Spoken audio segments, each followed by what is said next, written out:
So மேற்கொண்டு இவங்களுக்கு வாராகி அம்மன் தரக்கூடிய மெசேஜ் என்ன அப்படின்றது பார்க்கலாம். ஸோ சிம்ம ராசி இவங்களுக்கான கார்ட்ஸ். ஸோ வாராகி அம்மன் தரக்கூடிய மெசேஜ் என்ன இந்த வருடத்துக்கு அப்படின்னு பார்க்கும்போது, இவங்க நிறைய ஆன்மாக்களுக்கு, அதாவது எந்த விதமான ஆன்மாக்கள்னா உண்மையா பசியில இருக்கக்கூடிய ஆன்மாக்களுக்கு அவங்க உணவு அளிக்கணும்.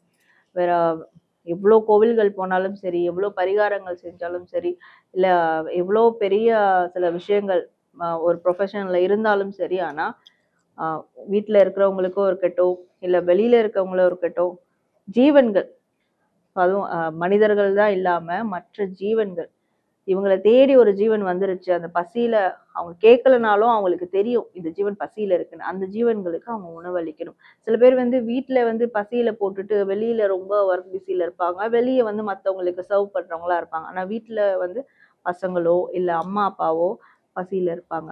அது யாரா இருந்தாலும், அவங்களுக்கு எதிரியா இருந்தா கூட அந்த ஜீவன் பசியில இருக்குன்னா அந்த மாதிரியான ஒரு நிலை இவங்க விடவே கூடாது அவங்களுக்கு.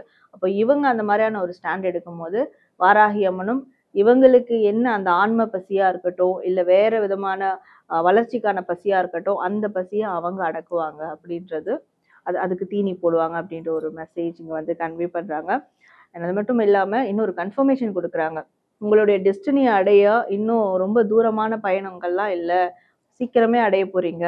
ஆனா அதற்கு சில விஷயங்களை நீங்க பண்ணணும், சில தகுதிகளை வளர்த்துக்கணும். அதுல ஒரு தகுதி தான் இப்ப நம்ம சொன்ன விஷயங்கள். அது மட்டும் இல்லாம வேற என்னெல்லாம் தகுதிகள் வேணுமோ அதை இவங்க வளர்த்துக்கிட்டாங்கன்னா கண்டிப்பா வாராகி அம்மனுடைய அருளும் இந்த வருடம் இருக்குன்றத அவங்க ஏதாவது ஒரு விஷயத்துல கண்கூடா பார்ப்பாங்க அப்படின்றது அவங்களுக்கான ஒரு மெசேஜா இருக்கு.